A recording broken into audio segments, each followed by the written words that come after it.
नमस्कार मित्रांनो, तुम्हाला माहिती आहे का, हा एक चार्ट आहे, एक Indian railway financial corporation. Okay, IRFC आपण याला म्हणतो. याच्यामध्ये एक उदाहरण देतोय.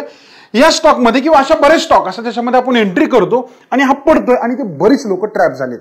आता बरेच लोक म्हणतात मार्केट तर अप ट्रेंड मध्ये, पण आम्ही ट्रॅप झालो. आणि हे प्रत्येकाच्या बाबतीत होतं. लक्षात ठेवा, ही गोष्ट जर तुमच्याही बाबतीत होतीये, तुम्ही कुठे ना कुठे ट्रॅप होताय आणि विनाकारण लॉस होतोय. फक्त मी 3 गोष्टी आज तुम्हाला सांगणार आहे. ह्या 3 गोष्टी जर तुम्हाला समजल्या आणि तुम्ही त्याच्यावर काम केलं तर तुम्ही कुठल्याही प्रकारच्या ट्रेंड मध्ये चांगला प्रॉफिट घेऊन जाऊ शकता. येस मित्रांनो, गॅरंटी देऊन सांगू शकतो.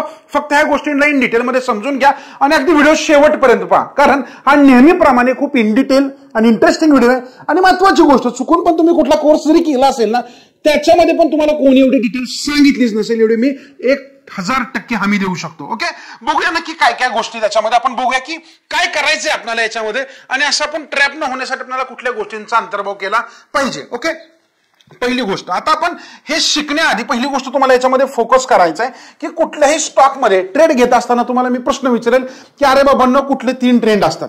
तत्पूर्वी लक्षात ठेवा, तुम्ही चॅनलला पहिल्यांदाच आलेला असाल तर चॅनलला पटकन सबस्क्राईब पण करा आणि बेल आयकॉनला प्रेस करा, कारण असे इंटरेस्टिंग व्हिडिओ तुम्हाला नेहमी शिकायला मिळतील. कारण तुम्ही पाहिलं असेल अगदी आमची ट्रेड ब्लास्टर स्ट्रॅटेजी या कार्डवरून पाहून घ्या, कारण अशी खूप सारी माहिती याच्यात मिळणार आहे जे ट्रेडरला कामाला येणार आहे. येतं टॉपिककडे. लक्षात ठेवा, नॉर्मली तुम्ही जर ट्रेडर आहात तर 3 प्रकारचे ट्रेंड असतात, ज्याच्यामध्ये आपण नॉर्मली म्हणतो की पहिला असतो एक अप ट्रेंड. 2 नंबरला जर आपण विचार करायला गेलं कुठला असेल, समजा एक डाऊन ट्रेंड आपण नॉर्मली चर्चा करत असतो. आणि 3 नंबरचा जो कुठला प्रकार असतो याच्यामध्ये तर तो असतो कुठला, साइडवेज मध्ये याच्यामध्ये. ओके, मग आता याचं काय, लक्षात ठेवा, सगळं गणित इथेच आहे. बरेच जण म्हणतात आम्हाला तर हे कळतं, पण काय होतं, बऱ्याच जणांना कळतं पण वळत नाही, अशी कंडिशन असते याच्यामध्ये. तर आपण थोड्याला डिटेलमध्ये अभ्यास करूया की काय कंडिशन असतात आणि तुम्ही प्रत्येक ट्रेंडमध्ये काय ऍक्शन घेतली पाहिजे. ओके, आता मित्रांनो, याच्यामध्ये पहिली गोष्ट येतो मी अप ट्रेंडमध्ये. अप ट्रेंडमध्ये जिथे बऱ्यापैकी स्टॉक्स हे असं वरच्या दिशेने जाण्याचा प्रयत्न करत असतात, म्हणजे नवीन हायर हाईज बनवायचं काम याच्यामध्ये चालू असतं. आता लक्षात ठेवा, इथे पैसा बनतो का, नक्कीच पैसा बनतो, पण लक्षात ठेवा नेहमी अप ट्रेंड मध्ये तुम्हाला रिस्क असेल शॉर्ट टर्म फॉलची. ओके, म्हणजे मार्केट जरी अप ट्रेंड मध्ये असेल, एखादा स्टॉक जरी अप ट्रेंड मध्ये असेल तर तिथे नेहमी भीती राहते करेक्शनची आणि त्यामुळे आपण कधी कधी लेट बाय करतो.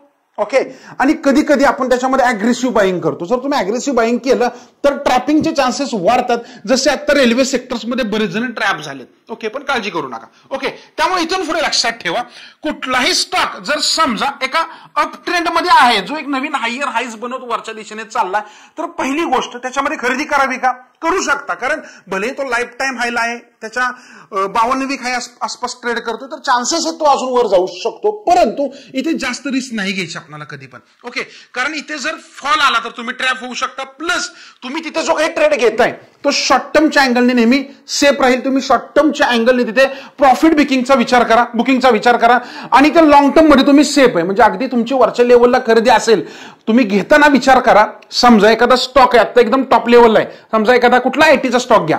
ओके, किंवा रेल्वेचा एखादा स्टॉक तुम्ही म्हणता असाल, टॉपला घेता तर विचार करा इथून पुढचे 5 वर्ष मी याच्यामध्ये थांबू शकतो का. कारण काय होतं, बरेच जण म्हणतात की मला लॉंग रेंजची रॅली पकडायची, पण 10-12% पडला तरी बीपी हाय व्हायला सुरुवात होते. ओके, त्यामुळे लक्षात ठेवा, अप ट्रेंड मध्ये नेहमी तुम्हाला शॉर्ट टर्मचा फॉलचा विचार करूनच इन्व्हेस्ट करायची आहे आणि त्यानुसार छोटे छोटे प्रॉफिट घेत नेहमी बाहेर पडायचे. अगदी तुम्ही लॉंग रन मध्ये थांबणार असाल तर तुम्ही मग त्या लेवलला अग्रेसिव्ह इन्व्हेस्टमेंट करू शकता. आणि जर तुम्ही त्या स्टॉकमध्ये लॉंग टर्मचा विचार नाही करत असाल तर तिथे नेहमी छोटीच इन्व्हेस्टमेंट करा आणि जास्त अग्रेसिव्ह जाऊ नका, पहिली गोष्ट. ओके, त्याच्यानंतर येतो दुसऱ्या गोष्टीकडे की ज्याच्यामध्ये आपण म्हणतो की डाऊन ट्रेंड.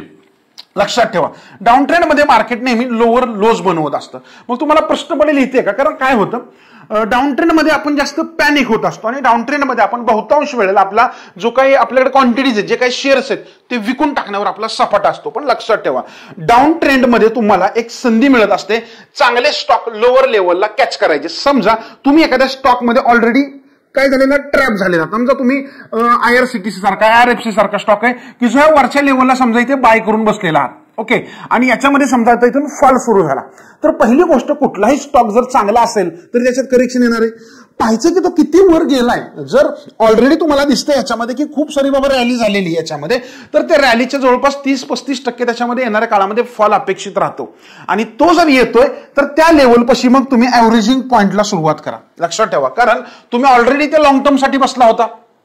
प्लस याच्यामध्ये जर शॉर्ट टर्म मध्ये येते तर तुम्ही इथे काय करू शकता, तुमची क्वांटिटी ऍव्हरेज करू शकता, जेणेकरून जेव्हा तो अप ट्रेंड मध्ये सुरुवात होईल तेव्हा तुम्ही त्याच्यामध्ये काय असाल, बेनिफिट मध्ये राहताल. ही गोष्ट नेहमी डाऊन ट्रेंड मध्ये लक्षात ठेवायची.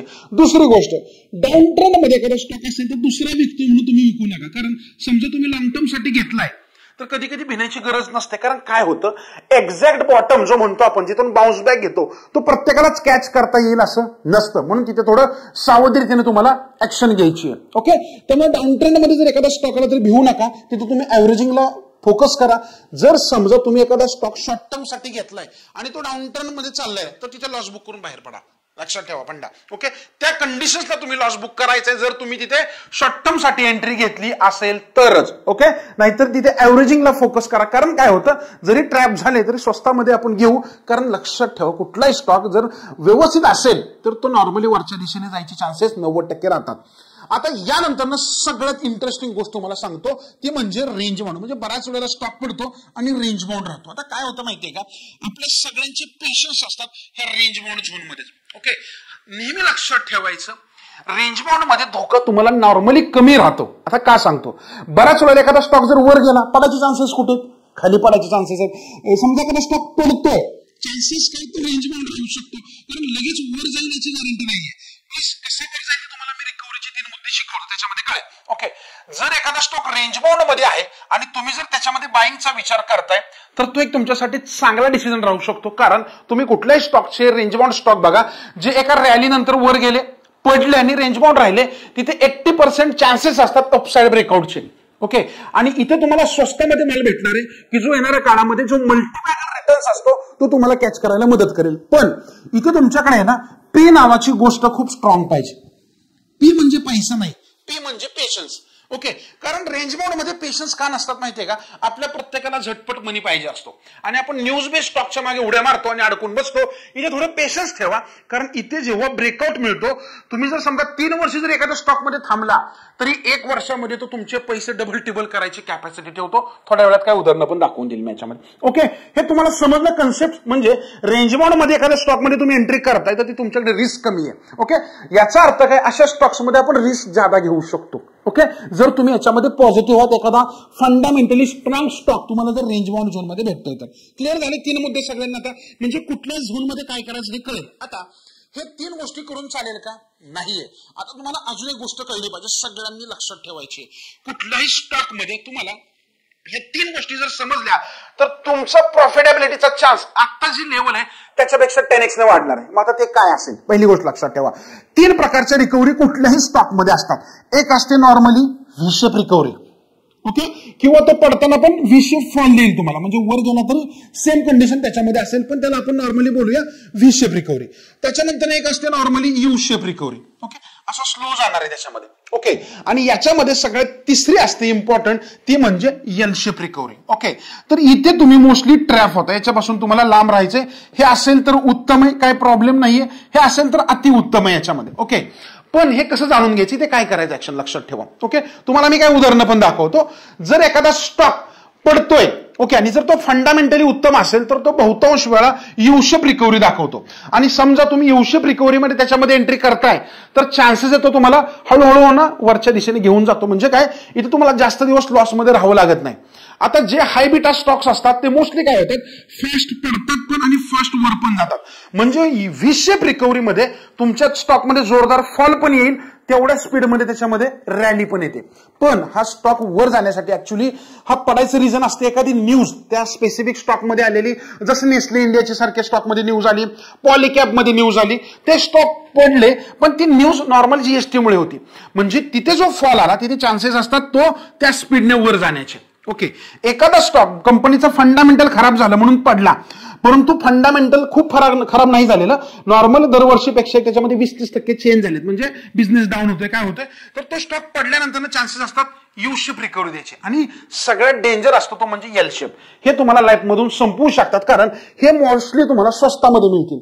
त्यामुळे एल शेपच्या रिगार्डिंग जर एखादा स्टॉक भेटला, सावध राहा. कारण इथे नॉर्मली गॉसिप्स खूप असतात एल शेप मध्ये आणि जिथे आपण ट्रॅप होण्याचे चान्सेस जास्त राहतात. ओके, मग आता तुम्हाला 3 गोष्टी कळल्या.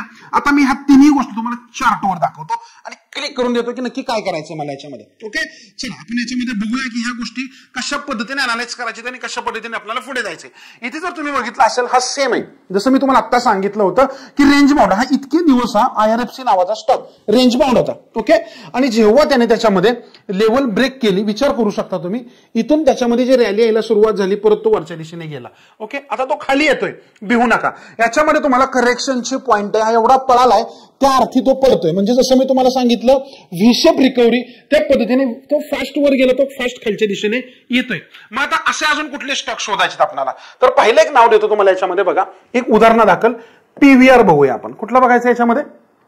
PVR. ओके, PVR मध्ये तुम्हाला काय दिसतं हे समजेल. PVR एक उदाहरण देतोय, कुठल्या खरेदी विक्रीचा सल्ला नसणार आहे, पण तुमचं जे काही नॉलेज आहे ना त्याच्यामध्ये आज 1000% भर पडणार आहे. पहिली गोष्ट लक्षात ठेवा.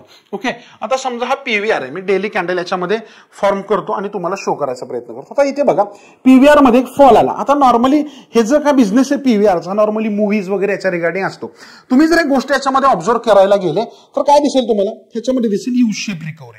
ओके, याचा अर्थ काय, तुम्हाला याच्यामध्ये भिण्याची गरज नाहीये. असा स्टॉक भले तुमचा लॉस मध्ये असेल तर चान्सेस आहेत तो वरच्या दिशेने तुम्हाला घेऊन जाऊ शकतो, पण वेळ लागेल.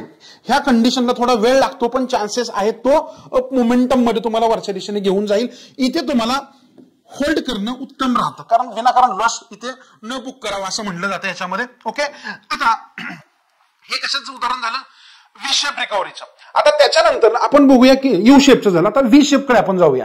एक उदाहरण तुम्हाला देतो TTMLचं. ओके, TTML सगळ्यांनी पाहिलेलंच आहे याच्यामध्ये. ओके, TTML ला आपण बघूया की काय दाखवतो याच्यामध्ये, आणि अशा स्टॉक्स पासून आपल्याला नेहमी सावध राहायचे.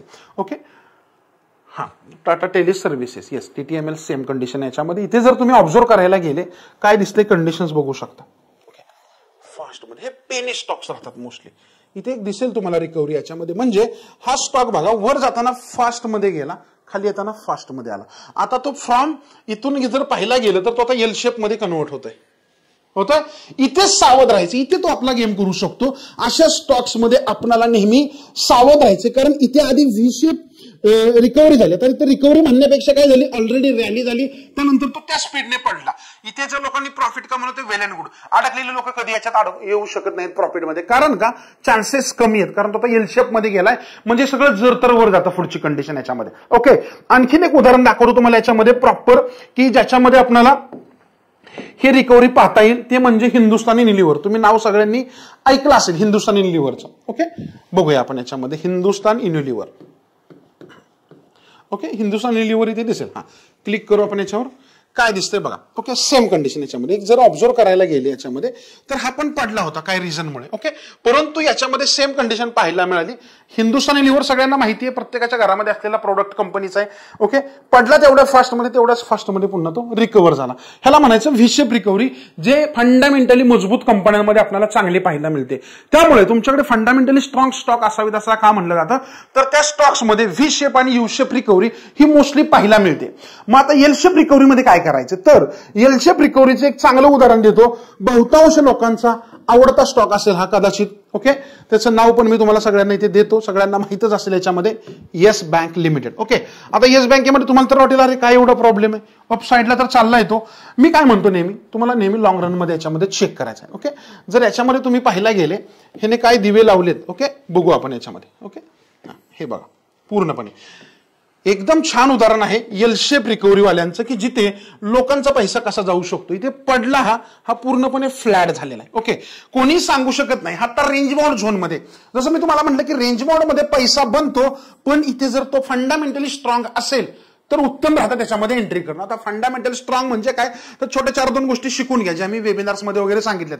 आता तुम्ही कधी वेबिनार्स अटेंड नसतील केले तर खाली एक लिंक दिलेली, आम्ही काय बुटकॅम्पसाठी सेशन घेत असतो, काय 10x ग्रोथचे वेबिनार घेत असतो, त्या ग्रुपमध्ये जॉईन व्हा, ते वेबिनार पण अटेंड करा. तिथे मी अजून डिटेलमध्ये सांगायचा प्रयत्न करत असतो. लिंक तुम्हाला खाली डिस्क्रिप्शन बॉक्समध्ये मिळेल. ओके, ते न चुकता जॉईन करा, फ्री आहे, कसलं कॉस्ट नाही त्या 10x ला तुम्हाला. ओके, आता इथे जर पाहिला हा फॉल आलाय तर काय होतं, प्रत्येकाला वाटतं हा चांगला स्टॉक, इथे बराच पैसा बनेल, पण इथे कळलं पाहिजे की अरे हा जर पाहिला गेलं तर हा येतो एल शेप मध्ये. ओके, म्हणजे याच्यामध्ये ऑलरेडी जोरदार फॉल झालेला आहे, म्हणजे जेवढी याच्यामध्ये रॅली आली, जसं आपण व्ही शेप म्हणू शकतो, आणि नंतर तो आता एल शेप मध्ये गेलेला आहे. ओके, आता व्ही शेप कसा, तर इन्व्हर्टेड व्ही, म्हणजे एक फास्ट रॅली झाली, फास्ट फॉल झाला. ओके, याचा अर्थ अशा स्टॉक्स पासून नेहमी सावध राहा.